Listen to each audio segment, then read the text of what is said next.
All right, this is it. I love this spot. I think it's the coolest, I'd say coolest food plot I've got on the farm.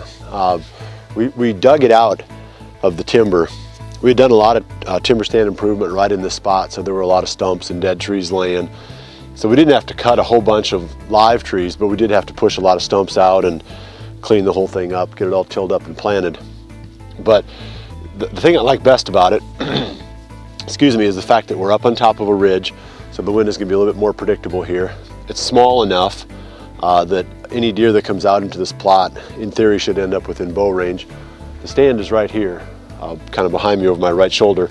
So any wind blowing from this direction, which is the primary direction where all the timber is at, where you'd expect the deer to be coming from, we feel like, you know, the scent would blow out into the open field behind, and those deer would never know that we're in here. So it's got a lot of stuff going for it.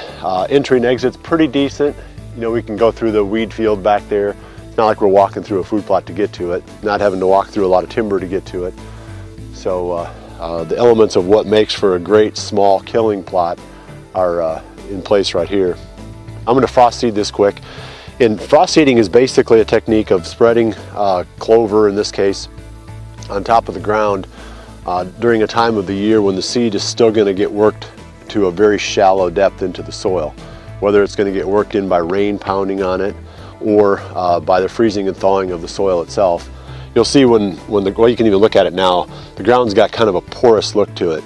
And the more it freezes and thaws, the more craggy and porous the ground starts to look. And when that happens, of course, it's easy for the seed to find its way down in there.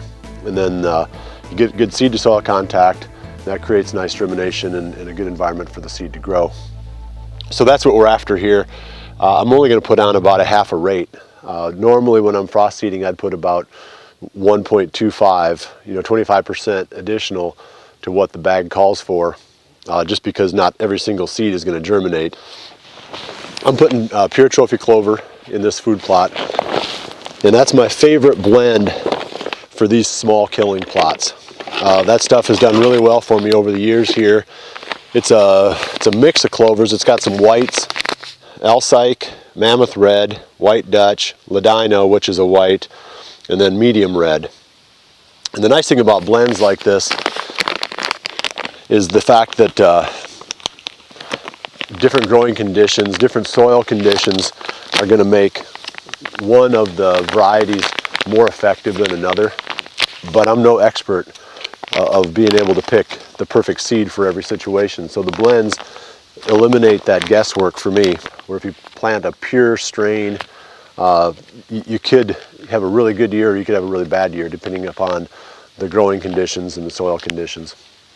So I'm just going to put in, this thing is designed to plant a half an acre, and this is about a half an acre. I'm not going to put the whole thing in. I'm going to put probably just a little bit less than the full bag because, like I said, I did plant this back in September. This is an earthway even spread. I get a lot of questions from people about the best way to broadcast. And this thing is really pretty inexpensive. I think they're 30 bucks. You can find them online just about anywhere. You can adjust the size of the opening over on this side with your left hand, and then you just walk and crank. And trial and error is the best teacher as far as what setting for the different size seeds and the different rates.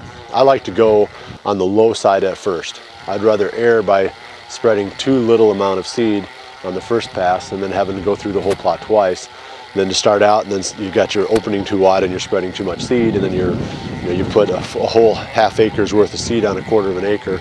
And more is not better when it comes to seed. Everybody thinks if a little is good, then a lot's better, but that's not the case. The seed or the plant itself needs enough nutrients and enough moisture that if they're too concentrated, it just doesn't grow.